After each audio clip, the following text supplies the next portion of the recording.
Welcome to Health Oddity, the show that strips away the jargon and hype surrounding all things health and fitness to help you live a long, strong and energetic life. Lining up at the bar this week, here's Peter Lant, Paul Bassett and James St. Pierre.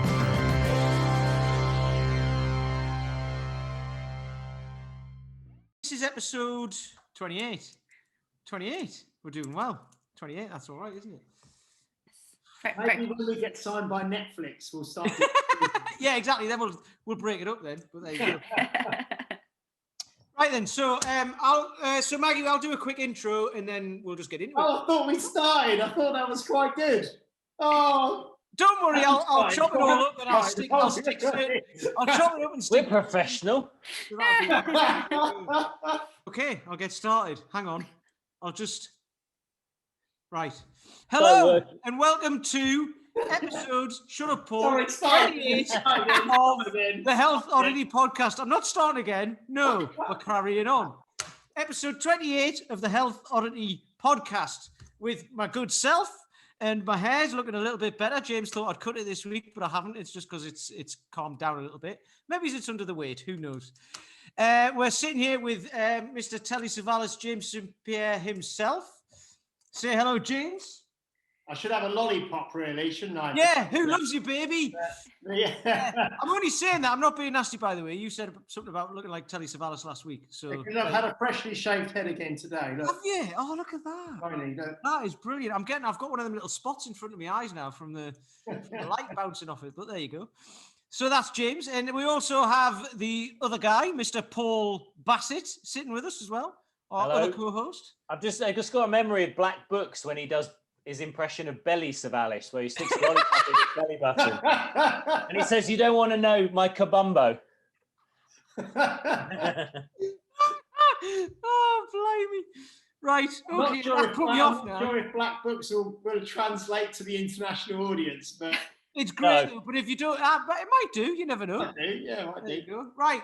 And anyway, right. So we have with us today as well, all happy and smiley, is Maggie Elliott is our guest today. Hiya, Maggie. Hiya. How are you doing? I'm good. In fact, I'm amazing. I'm going to not do the British thing. Amazing. Yeah, we were just having a conversation. Maggie's gone international now, and she's training people in the States and what have you, worldwide, should we say. You know it. Before we started recording, we were talking about, like, how's it going, you know, and it's like British people are like, everything's like not bad, or it could be worse, or whatever. Whereas, no, we're good. We're great. We're amazing. So, quick intro for Maggie. Maggie, I can't remember where I met you, Maggie. It was on a certification somewhere.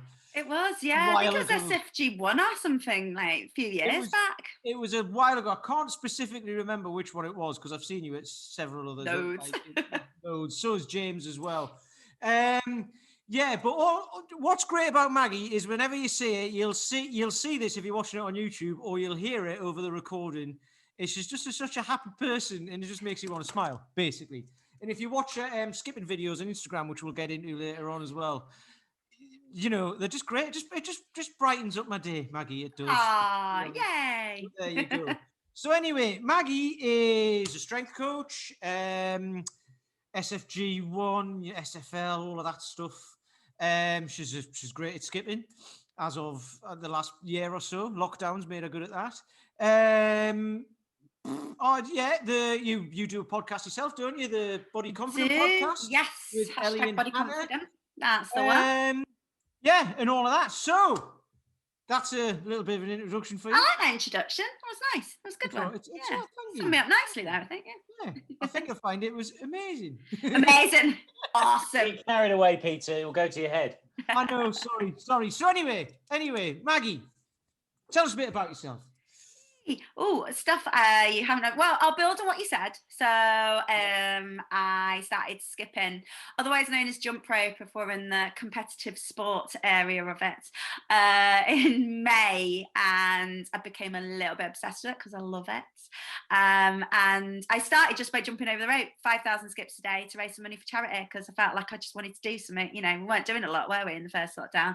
Felt a bit Sort of thought, what can I do to raise money? And then got a little bit carried away with it all, because I saw people doing all these tricks, like crossing the rope under their legs and leaping over it, doing fancy things. And I was like, I want to do that.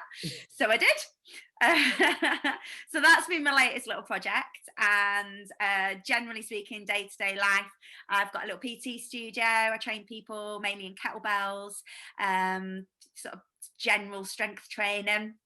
And most of that's online at the moment, like all of us are, really. Yeah, don't know what else there is. Maybe I got a dog. He's sleeping on my lap.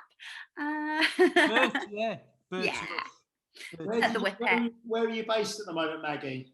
So I'm in Manchester, in North Manchester, in a little bit called Prestwich. I actually feel like I live in a soap for the last year, because I live in a house that's 50 metres from where I work, that's 50 metres from where I shop, that's 50 metres from where, when I'm allowed to, I drink. I'm like turned into something from Coronation Street. So I always think that when I watch those soaps, right, like Coronation Street, EastEnders, right, you get a tenner out of a bank machine, right, and that tenner goes into the pub and then into the chip shop, and then it must, like, you'll get like 10 years later, it'll come back, you'll be like, oh, I remember this tenner. Yeah. So you write down the serial number, because like nothing ever leaves the local vicinity, does it? I think most people feel they're living in EastEnders, don't they? Why EastEnders? The depression and the anguish and the screaming and the crying. I mean, that's the general picture you see of the world at the moment. It's more like EastEnders. I mean, there's always a bit of levity in Coronation Street, isn't there? That's true. Yeah, maybe it's just we've lost all hope and we're in EastEnders now. So, as long as it's not Hollyoaks. How long have you been in the fitness industry, Maggie? What did what happened before skipping last May? When did you come in? How did you get involved? Yeah. So I've been a PT in June for 5 years. So it's coming up to 5 years this year. And before that, I was a teacher. I was a secondary school teacher for 15 years. Nothing to do with exercise. I was an English teacher. And actually, if you'd spoken to me 20 years ago, I had absolutely zero interest in any form of exercise whatsoever. I probably didn't get into it until my late 20s, maybe even early 30s. I was a kid at school who was forging notes, don't tell her, from her mum to get out of things like sport and PE. It was nothing that interested me whatsoever. So I was an English teacher, and I left because, well, really for my mental health, if I'm honest. Looking back now, I know that's what it was. It was just starting to destroy me a little bit, which is a shame because it's a really good job. But equally, they just expect so much of you, and you have to give your entire self to it. And then you start to just lose little bits of yourself, which is a shame. And I recognised it wasn't doing me any good. And I always said as well, because I didn't intend to be a teacher, I was going to be a journalist. So I'd always said, I'll only be a teacher as long as I really want to do it, because I think that's fair on the kids. And I got to the point where I didn't really want to do it anymore. Didn't have a clue what to do. I go back to my early 20s, I'm like, I've left uni and I don't know what I'm doing with this. And I ended up falling into a job in teacher training. Realize that it is the face-to-face stuff I enjoy. It's not the theory and learning element of it. It's very much being with people and coaching people. And it was a couple of friends who said to me, well, you're really into your exercise. I was big into running at the time and stuff like that as well. I'm like, I don't know why you don't be a PT. And I didn't even then at first contemplate it. I had this idea in my head that I wasn't your typical PT. I was like, well, I don't look like a PT, so I couldn't do that.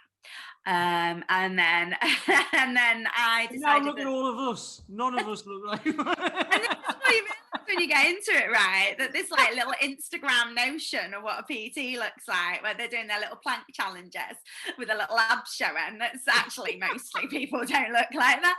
And eventually I decided I'd just train people who didn't want to train with a typical PT. And that seemed to have worked okay. So I got so fed up in the job. I was not built to sit down. It's not a thing I do very well. And working an office job, I just realized there's no way I could do this for any longer. So I did that for a year, and then I ran PT qualification alongside, then cut down my hours there, which she very kindly let me do. so that I could transition into this. And I thought it would take me about a year to transition. I started everything mobile. It was all going to people's houses or training outside.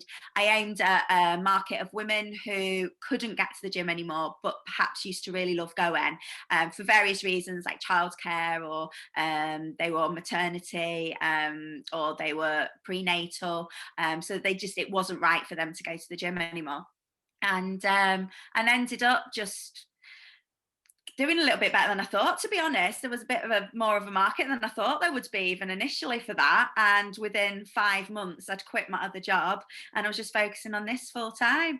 And then it got to having a little studio, which I thought would be 5 years down the line. And I did that in 2 years. And it's all just been a little bit of oh, what do I do next? Oh, what do I do next? And then this year, oh, what do I do?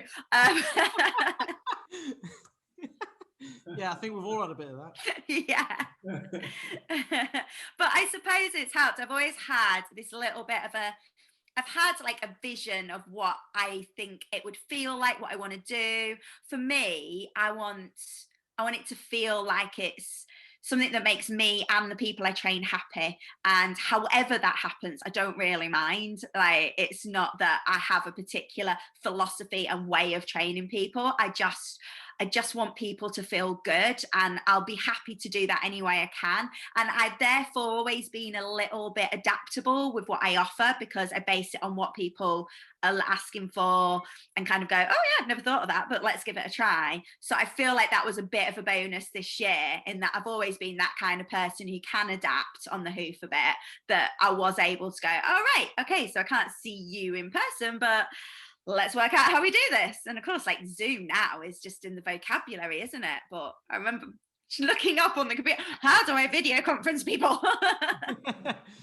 Yeah, I thought that, because my missus is a teacher as well. She's been doing it like 20 years. She's primary school, although she's in school improvement now, but she absolutely loves it. But I remember they do stuff on Zoom, and they were going to have to do stuff with the kids, and the teachers were like, no, we need training on it. And she's like, no, you don't. You just figure it out. It's not that hard. That's it. You know, everyone else is figuring this stuff out, so you have to do it the same as everyone else. Yep. So why did you get into it? What made you get into fitness? Because I know you started at did you start at BMF or something? Yeah, that's what got me into fitness, for the love of fitness. So I'd say 2 things happened. In my mid-20s, I would use the term working out, because I don't actually use that term anymore, because I think it's got some negative connotations for me attached to it, because I was literally working. I got into it because I thought I needed to lose weight. And I say I thought, because I look back now and I think I didn't, but I thought I needed to lose weight. And the way of doing that was working out. And I know that when I was about 25, I would be in a school holiday. I would spend 5 days a week for 5 hours in the gym doing class after class after class after class. And it wasn't even that I enjoyed the classes. Half of them, I didn't actually like what I was doing. I was doing it so I could eat food. And that is the relationship I'd started creating. Exercise and you can eat. And how many calories do you burn in 5 hours? Well, at the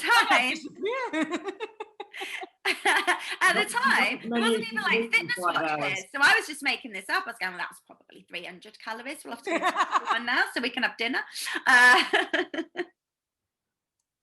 Yeah, it wasn't healthy at all, to say the least, and it wasn't very enjoyable. And actually, what was funny was, at that time then, a friend started running, and she got me into it. And for me at the time, that was another way of burning calories. It was just like, right, brilliant, running's great, that's really good to burn it. And it was in 2007 I did run the London Marathon. I swore I would never run again after that, and it put me off for 5 years, because I was so badly trained. I just ran. I didn't do any strength training. There was no supplemental training to it whatsoever. I just ran. I ran and ran on the fewest calories I could possibly put into my body. And it just destroyed me. I look back now and I'm like, I was destroyed. At one point, I was going to specialists in hospital, because I was having hyperglycemic episodes and causing to faint at times. I was that low on blood sugars, and they couldn't work out why it was happening. And when I did my PT course many, many years later, they were like, very low calorie diet combined with excessive exercise can cause hyperglycemic episodes. I was like, oh, well, that's why that happened. So when you were going to see these specialists, right? The thing is, right, well, this is why I like Maggie, right? Is when she talks about stuff like this, it's pretty tragic. But look at how happy she is when she's talking about it anyway, right? So when you were talking to these specialists, were you telling them the truth? Yeah. So I was, and I think this is an issue with what we perceive as health.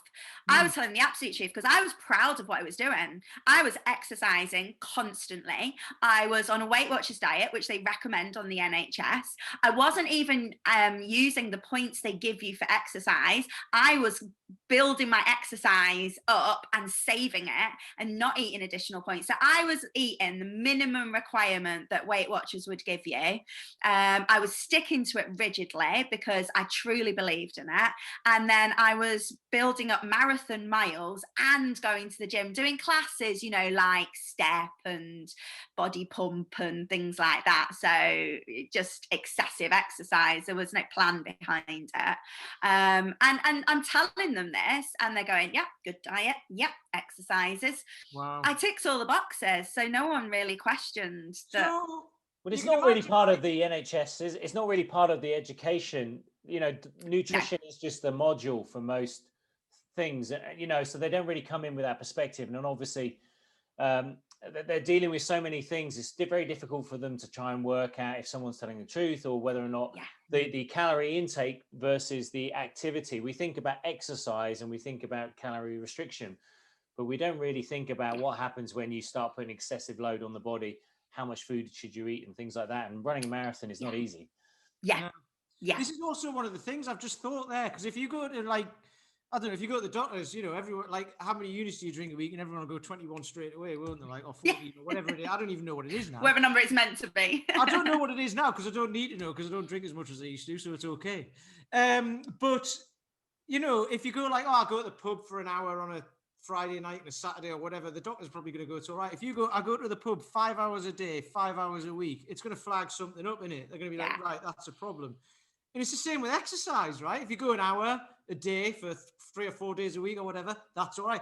If you're going 5 hours a day, 5 days a week, that's an obsession. That's an addiction. That's something else, isn't it? It's like no matter whether you're running a marathon or not, that's an addiction. Do any of you get, I've done plenty of sales calls where I've spoken to people who said that they train 7 days a week for 2 hours a day. And then I turn around to them and say, okay, fine, I take it. And then I say, well, I require you to train a minimum of twice a week, maybe 3 times a week, depending on your timetable. And they just tell me flat out that will not work for me. They say that will not work for me. So I'm sure you all come across that. Yeah, I mean, I think what Maggie was saying there, I mean, it's kind of, because she's so bubbly and so funny, it's kind of it's funny, but I mean, this is a serious point. No, what I was going to say was, I think on a serious point though, so many people who we kind of, it sounds kind of a bit absurd what she's explaining, but I know I've seen over the years, you know, people get, like you say, seriously addicted. When I've worked in big gyms and things, you'd see the same person come in and they just be there like every morning, and they'd be there for 2 or 3 hours in the morning. They'd be there every evening for 2 or 3 hours.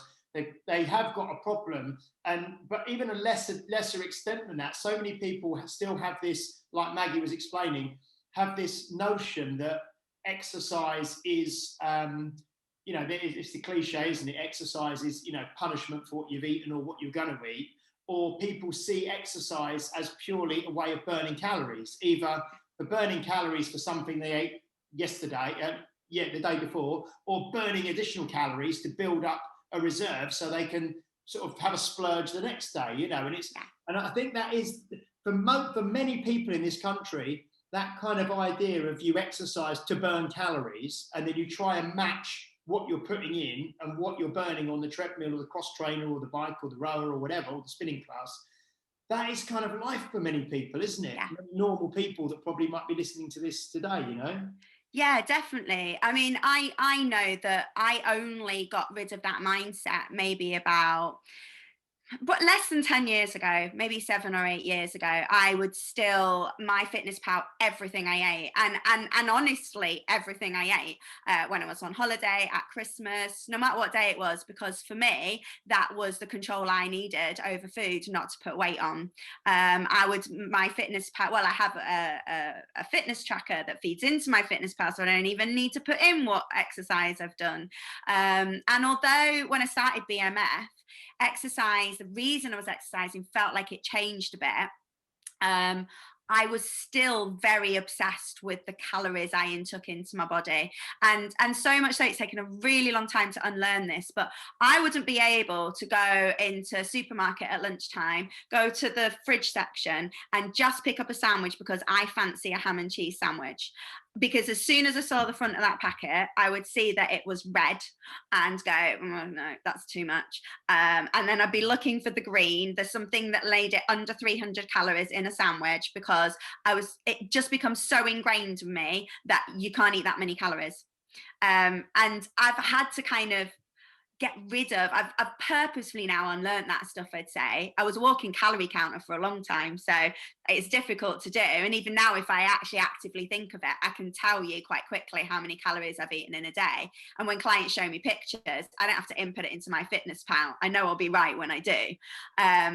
We all have that kind of ability, but for me it became pretty toxic because it absolutely dictated everything I did, and even down to social occasions. So I found myself one time going out for dinner with some friends and not being able to find anything on the menu that would be within the calorie count that I could eat that day, or within the allowable foods that I let myself eat, because there was a lot of foods I restricted as well, and I didn't let myself eat them anymore because they were bad.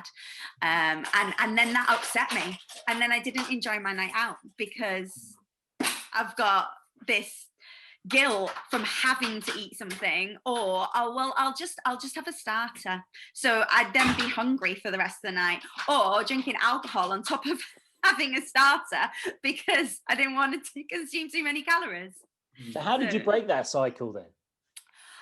I've done a lot of reading and research, I would say, into it. So a lot of reading around and there's a lot of debate over this, but just to help me really to see it all, I've done a lot of research on HAES, so the health at every size, and what it actually means to be healthy versus what it means to be slim or to lose weight, and so on. I did a lot of reading about why I was doing that, and what eating disorders and disordered eating is, and how that comes about. And I started to understand actually a lot of it wasn't to do with food for me. A lot of it was to do with the sense of control I was looking for over that from the food and the exercise. Was there a trigger? Yeah, stress. So that helped as well. I think that it contributed to me leaving teaching, actually, when I think about it, is that I realized as well that there were lots of things in my everyday life that I dealt with that made me pretty unhappy. And then I took control elsewhere because I couldn't do it in my job. My job was what it was, and I responded to things and I reacted to things. So yeah, I think it's been easier to move away from that since I left that environment, and I have control now actually over my own life. I feel like one thing I'll say about loving being self-employed is that yes, I still respond to clients' needs and members' needs and so on and so forth, but I get to make that choice. I get to make the decision at the end of the day, and I think I feel a lot more in control of things that way. And then I also, with the reading and research and understanding I started to experiment almost on myself to see how things work. So understanding that I was scared of certain foods, so I forced myself to start adding them back in, but understanding how, like, carbohydrate, for example, actually works in the body, and not to be scared of it. And when I added it back in, what to expect to see. When I took it out, what to expect to see. And so I would restrict carbohydrates for 3 days after eating them and see that there was a loss in weight, and then I'd eat them again and see there was a gain in weight and go, oh, actually, this is just fluids. This can't be fat. I know that's not possible. So now I need to be less scared about my weight. And I managed to disassociate this sense of me being bothered about the number I weighed with actually just being healthy and fit, and that weight can go up and down, and it actually is completely arbitrary and means nothing because I can manipulate that. So knowing that kind of helped. Reading about what boxers do, what body builders do, actually that helped, because it helped me understand what diets are actually doing and how they're manipulating the weight within your body, and that's not just fat. So I think that helped me. And then the other thing that helped was finding fitness that made me feel strong. I'd never done weight training before, and it started with boot camp like BMF, and actually realizing what my body was capable of doing. I got into obstacle races, and I got into, like, I've done the Commando trail, which is the one that the fan dance that they give to the Marines as part of their training, and I did it with the weight, and you know, and it was kind of like, yeah, actually, I'm 5 foot nothing, but I can carry 20 kilograms on my back and climb up a mountain back down again, and that's cooler than being a weight. That must have been tricky, because I've done that on Jacob's Ladder. The steps, like those rocks are like this. Oh my god, it's vertical at points. So I had to like box jump each one of them. So Maggie, someone, I can't remember, I think Pete might have mentioned before we came live on air that sorry, that sounded very getting carried away. Yeah, I know. We're all getting a bit big for ourselves. We are, aren't we, live on air? Before we press, more accurately, before we press record, that you were at one stage like a Weight Watchers consultant, or you ran a Weight Watchers group or something. Where did that come in the kind of the timeline of, you know, of being a teacher and then getting really into your exercise and doing your personal training course? Kind of where did that fit, and how was that experience for you?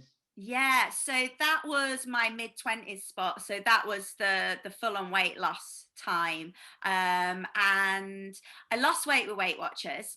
I am a rule follower. I love a rule. So you give me rules to follow, and I'm not one of these people that cheats them. I'm like, I am on it. So for me, Weight Watchers was brilliant, because I was a person who loved going and standing on a scale and being told, yeah, you did it right. And I was like, and then they'd ask you in the meeting, you know, what did you do? And I'd be like, me, I did this. And then other people go, oh, that's a good idea. So that was very me. And then I also had a lot of debt, though. I'd left university with a lot of debt. And I saw being a Weight Watchers leader as covering two things. Ooh, I can share my love of Weight Watchers and help other people lose weight, because it clearly works, because it worked for me. And I can also clear some debt off, because it's the kind of thing I can do in the evening and school holidays. They're very flexible. You run it as someone who's self-employed, and then they give you a meeting, and you can also cover meetings, which I used to do in holidays and stuff as well. So I enjoyed it at the time. Like, I loved it. It was just another way of coaching. In fact, at the time, I remember thinking, oh, I wonder I could do this full time, and it never happened, which, funnily enough, it kind of has, but differently. What changed was I'm also the kind of person who loves learning. So I'm doing the Weight Watchers stuff. They don't teach you anything.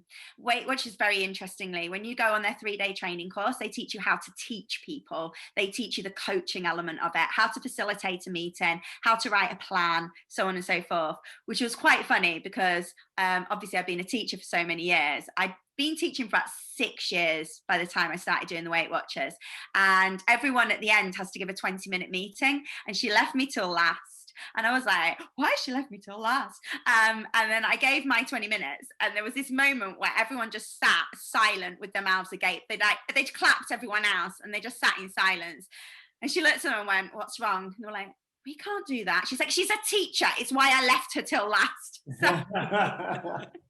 So I'd been hoping that I'd learn more about nutrition, because that was the side of things that I was lacking. And so I did, whilst I'm doing the Weight Watchers stuff, and I'm using their website, which has a weekly theme, and it tells you how it fits in with their plan and points and all that kind of element things. I started learning about why the plan works. So, okay, well, why do you lose weight? Well, what is weight loss? Well, what is the body doing? Well, what is nutrition? And I discovered that actually the plan doesn't work for 95% of people, and there's a really good reason behind that. And mainly because no one understands what they're doing. The whole point of Weight Watchers is not to reveal what you're doing, because then you wouldn't need them anymore. It's to say, these are the foods you're allowed to eat and these are the foods you're not allowed to eat. And that messed me up. That really messed me up. And the more I read about it, the more I started to realize that there were certain things I didn't eat, and I didn't need to not eat them because they were high in fat. The only reason that they were left out of Weight Watchers is because the really easy way of cutting someone's calories is to cut fat, because it's got the highest number of calories per gram in it. So cut fat out and you're done. It's basically a closed system, so it makes sense in and of itself, but really when it's put to scrutiny, then it you start seeing the cracks. And obviously what happened is you applied that system to a real world thing, which was your marathon, and it didn't hold up. No, and particularly I think understanding nutrition and the way that works now, I was lacking fat entirely. I didn't eat fat, like really at all, unless it accidentally happened to be a tiny amount in something. I was eating fat-free products. I didn't go near even natural fats like avocados, eggs, nothing like that. I didn't eat them. They were too high in points. So I didn't actually have a proper recovery system for putting my body through that level of training. Well, there's one thing that I've got a client who's a lower limb specialist and works with a lot of athletes. Also, a lot of her time is taken up amputating feet from diabetics, because a lot of the time the reason you see amputations is not because people have been in war; it's because of their diabetes, and usually type 2 diabetes. But one thing that she comes across quite a lot, particularly with the female athletes, is something called REDS, which is the relative energy deficiency, and things like amenorrhea, where people start losing their periods. So they have this high energy output constantly for many, many years. And things like osteoporosis and stuff like that start to occur because they've had this chronically low calorie intake, very high output. And did you start finding that your body, other than obviously the glycemic issue that you had, was there other things that were kind of starting to happen to you? Yes. So I was seeing a physio for the entire time I was training because my knee hurt. And it wasn't my knee. It was like just a general lower body falling apartness. I had a lack of strength in any of the key muscle groups, particularly in the posterior train, that I needed to do with. I wasn't recovering then from when I was training. She was advising me to do less training, but I had to train for a marathon, so I wasn't. And I wanted to lose weight, so I wasn't.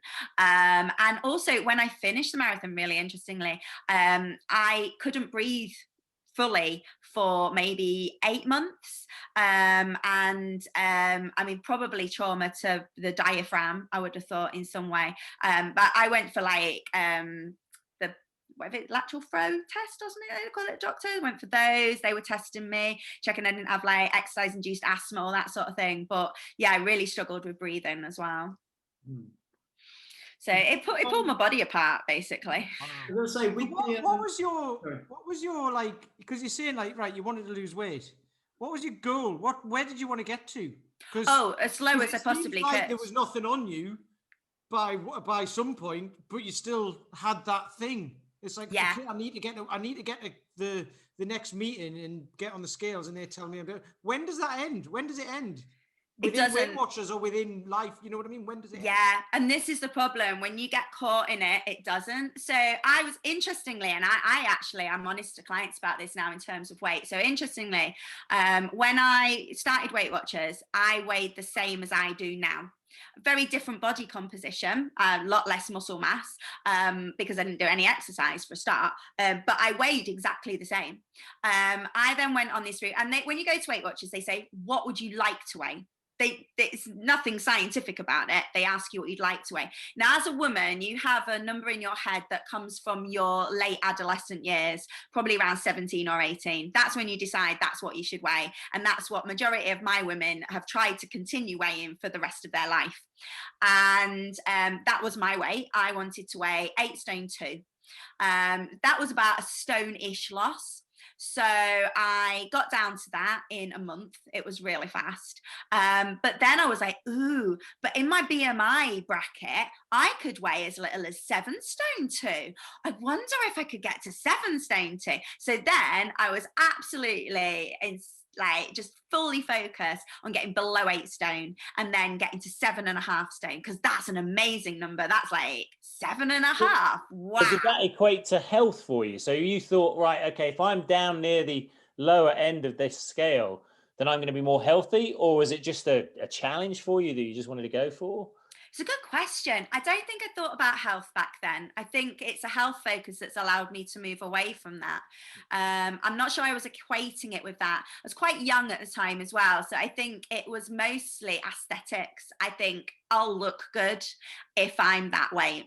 That's how someone who looks good looks. Is it true, Maggie, as well? Like, it seems as well to these, that if you go every week and you've lost another pound, you've lost another 2 pounds, everyone gives you a big clap. Oh. Whole congratulations, that whole kind of attention, that whole positive reinforcement that you get every single week, isn't it? And if you keep knocking the weight down, you keep getting those cheers, don't you? You know what I mean? Yeah, absolutely. Yeah, it's a full-on celebration of the fact that you've lost it, and it boosts you on to carry on. And absolutely. I think, and it's interesting when you become a leader, you have a leaders meeting once a month, and when you go in, they weigh you, and you get presented with raffle tickets. If you've lost weight, regardless of whether you need to or not, right? So if you've lost weight, you get 3 raffle tickets. If you maintained weight, you get 2, and you get 0 raffle tickets if you've gained. And those raffle tickets equate to the subs that you pay into the meeting, and then the person who gets pulled out of the raffle wins those subs for that month. I think this is a really interesting thing you brought up, James, because I recently had a client text me saying, I've just done the 10,000 swing challenge after listening to the Dan John podcast that we did. And I'm like, you need to tell everyone in the group about this. And everyone was clapping because she'd done 10,000 swings in the course of the month. And I'm sure you do it in your businesses, Peter, James. You're congratulating people for things like the tactical strength challenge and stuff like that. So Maggie, what about you? How have you started taking that kind of cheerleading and applied it to your business now when it's more mature state, where you've got more information, more knowledge? What are you doing instead to kind of raise spirits for your clients? So so one thing I have done, because of my experience with this and history with it, and maybe over the years I've even tailored this even more because of the women who's come to me, and I've seen them go through a very similar thing through their life. We are now completely weight neutral. So one thing we never do, for that very reason that you've pointed out, is we never celebrate weight loss. I know there's a reason to celebrate weight loss, but for the kind of ladies that come to me, they've got a history of repeatedly battering themselves with weight loss, and then feeling that their value comes from the fact that they were able to lose those pounds. It's that celebratory thing. And I train ladies of all different shapes and sizes, but it's that idea that we should celebrate that we've simply lost some pounds. It can really screw their heads up, because it did mine. So we stay away from that just to keep safe, if nothing else, of it potentially happening.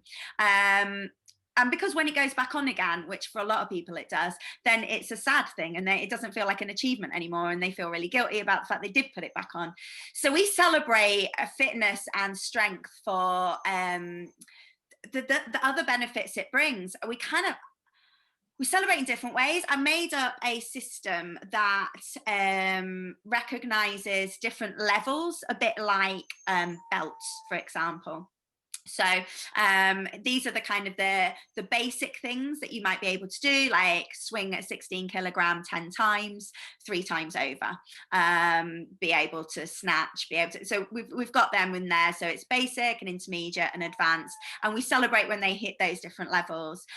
We've got a board that they write on when they hit a PB that's just personal to them. So you press the 12 kilogram 5 times, you've never done that before, get your piece of chalk, write it on the board, we film it. And then they get to celebrate that moment as well.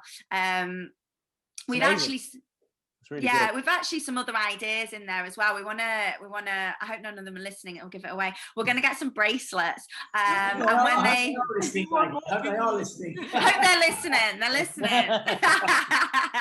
We want to give them something physical to celebrate as well. You know, like the commitment that they make to their fitness. Some of our members have been coming for so many years, and a lot of them never thought they would. I've got ladies who turned up and have said to me since, "Do you know I didn't even know what kettlebells were?" And I'm like, "Really?" They're like, "No, I didn't have a clue." I was like, "How come you came then?" They said, "Just thought I'd see." And they've been coming for 3 years. So we want to get some like little bracelets. You know, those little bracelets where you can add the little things, and they make white words up, and then it would make the words up around it, like a little positive affirmation along with the name of us as well, or something. Almost like little sort of charm bracelets. Yes, that's right. Yeah, like a charm bracelet. So we find ways of celebrating, and then we also recognise. I really ask them to look for what they can do in daily life that they couldn't do before. So a really good example is one lady who's in her 60s. Blooming hates Turkish get-up still, but recognises the value in them because she thinks it's accredited to the fact that she went camping, and when she came back off camping, I got the biggest hug from her, when you're allowed to hug, and I was like, "What's that for?" She said, "I could kneel down and put the tent pegs in." And I'm like, "That's amazing." Like, she had never been able to crouch down, kneel down and get back up again and put tent pegs in. The following year, she gave me another hug because she could get off the airbed without bowling and struggling. That's hard for anybody getting off an airbed. So. It is though, isn't it? It's a practical impossibility. Especially if you haven't had the lung capacity to blow it all the way up as well, it's even harder. Exactly. The ultimate test of strength and mobility is getting on and off a lilo that's floating. Exactly. Well, yeah, I mean, you wouldn't get. You've been framed. Most of the videos of people kind of falling off lilos in swimming pools and stuff like that. Yes, good for that. It's all right. You do.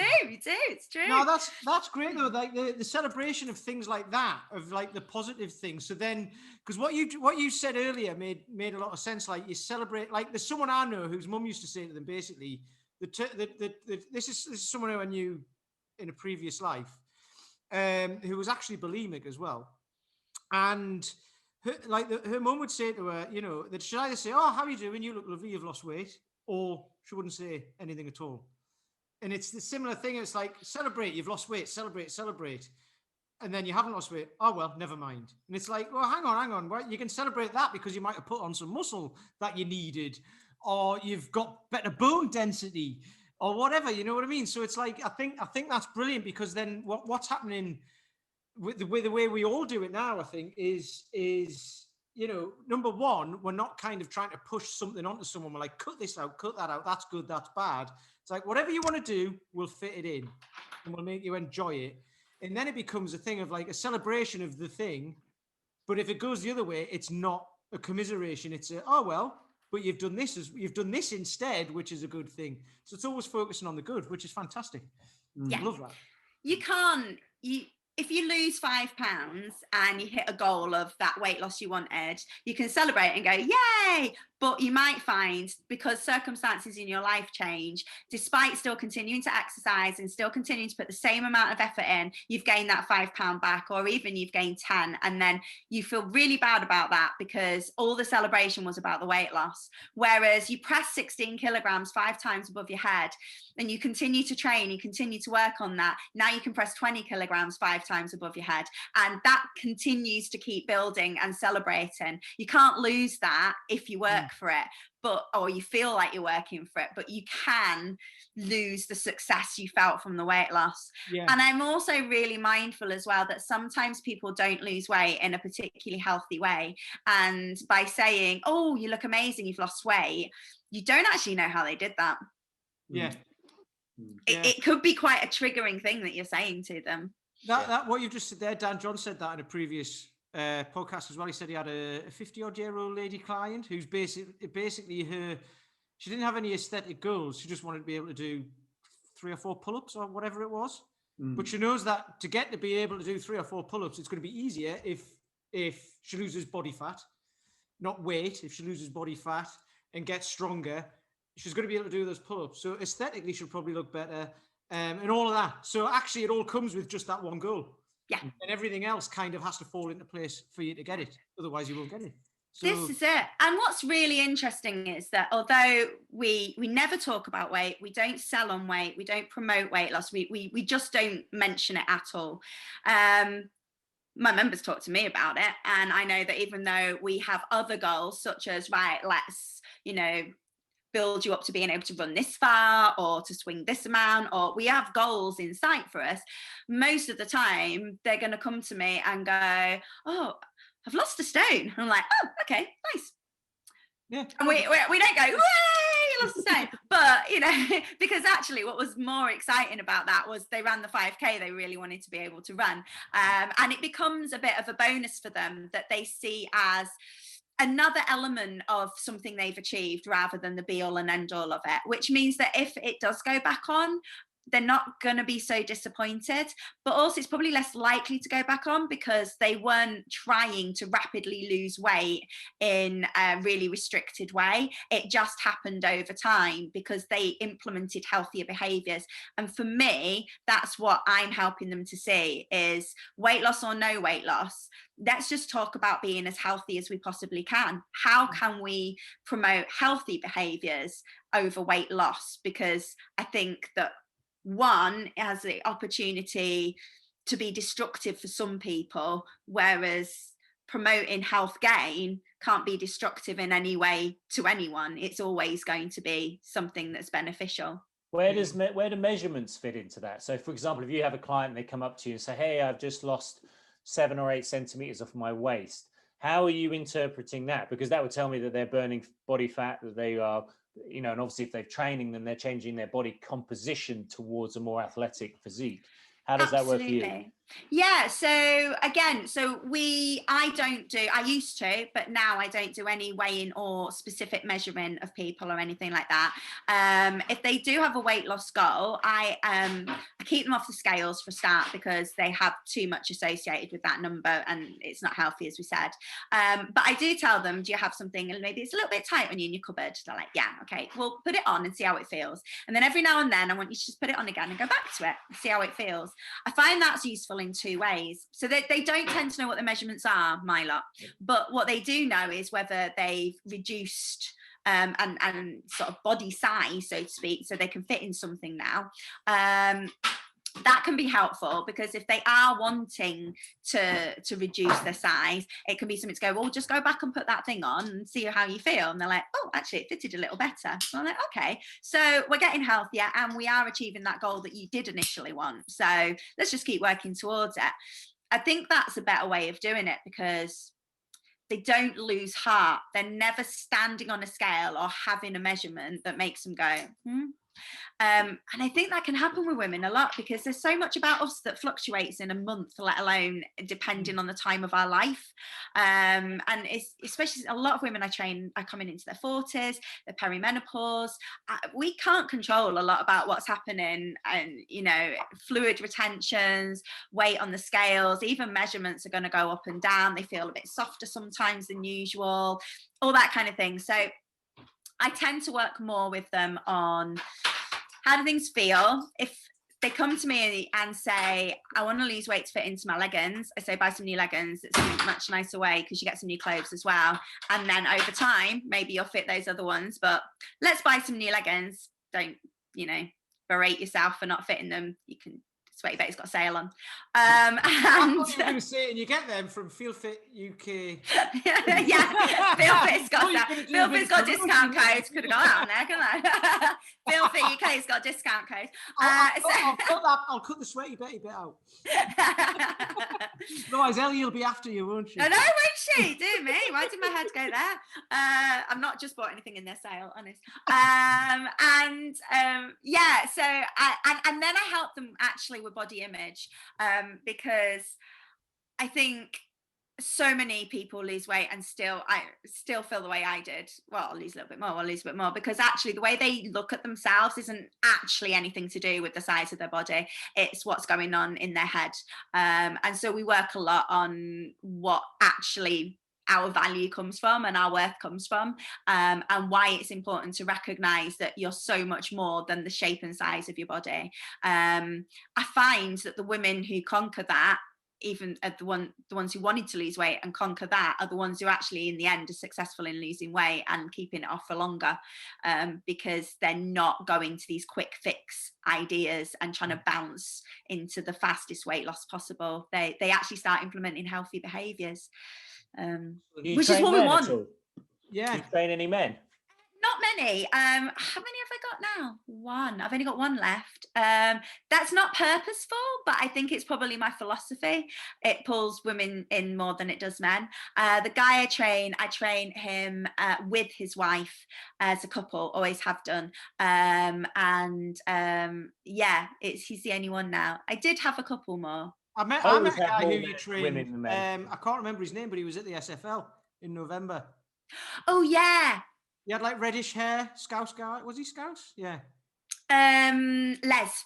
Yeah, Les, that was him, yeah. Yes. So in one-off kind of training, I say one-off. So I train Les like not every week. Yeah. He comes to me for like technique training stuff. I have more men doing that. So if they come to me via something like wanting to train for the SFG, I do train men there, yeah. But in terms of sort of like regular one-to-one sessions, there's only Alex left now. Yeah. So we've probably got about 5 minutes left before we'll have to wrap up on this one, I'm afraid. And we haven't talked about skipping or jump rope. Yeah, jump rope it is, right.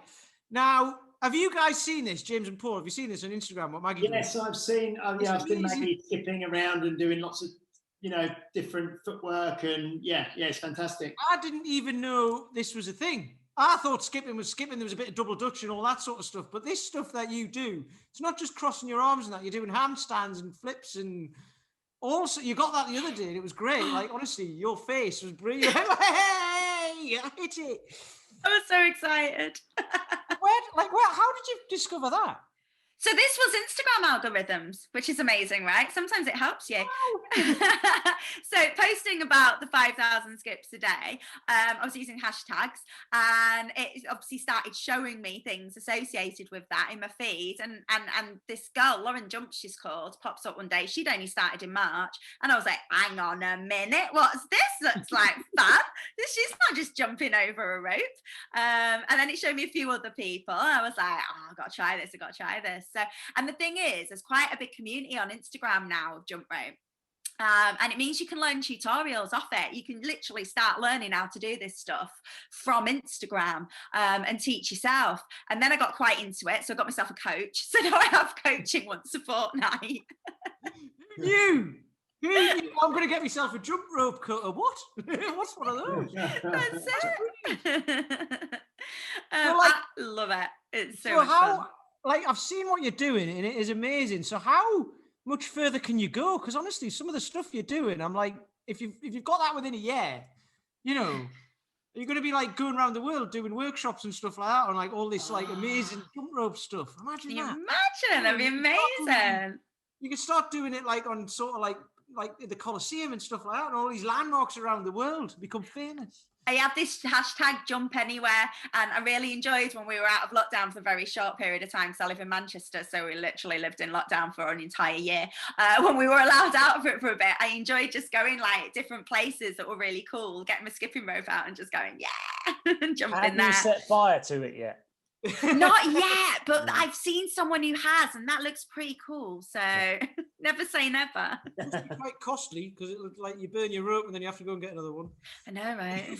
Lighter fluid. I've got so many ropes though. I've actually started a rope collection, the different ropes, different lengths. I never even knew there were that many different types of ropes, but now I have to have one for every single different thing I want to try or do at that particular moment in time. So I've got a right collection. Well, I have to be honest as well, because I said, like, I watch stuff that you do and it just makes me feel good because you're always smiling at that. However, the jump rope thing, I remember when I got double unders a couple of years ago, well, probably 10 years, well, 7 or 8 years ago anyway, when I was like experimenting with CrossFit type stuff.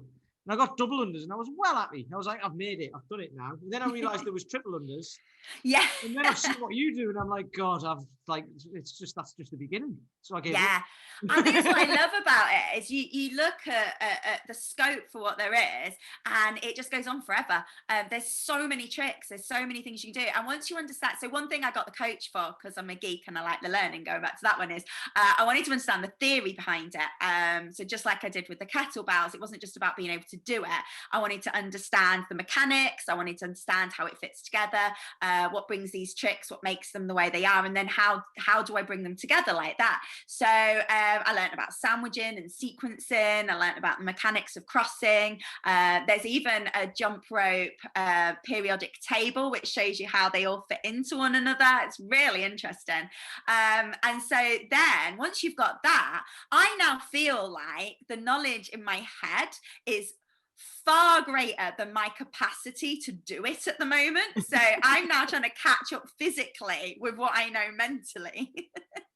No, hey, I totally get that. It's like that with the Indian clubs as well. It's you learn a few things and then you're like, right, how can I stick all this together? Yeah.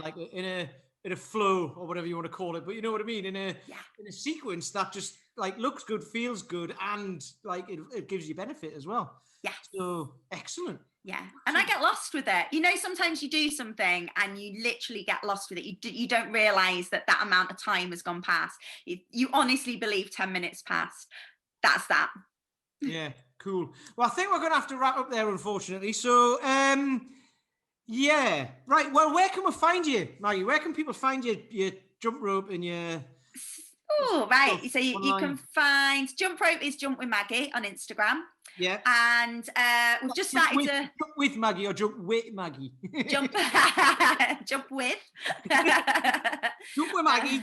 Jump with Maggie on Instagram. And then we're also Spark Life. We've just recently rebranded from Spark Fitness because I've started working with a lady who does yoga, Pilates, holistic therapies. So now we're Spark Life because it's all about happiness and health in your life. I like that. Spark Life, man. That's great, isn't it? Yeah. Do you sing that as well? Spark Life. Yeah, that's one of the things I loved about it. Excellent. Well, thanks for coming on, Maggie. That's been brilliant. We love it. Thank you for having me.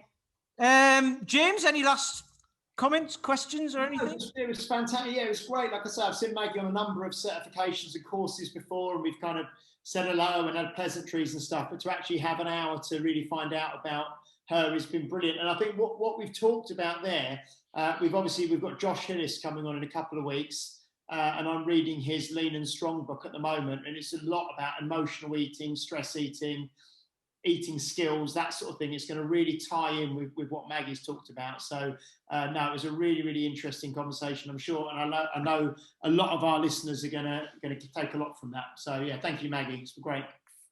Excellent. Paul, what about you?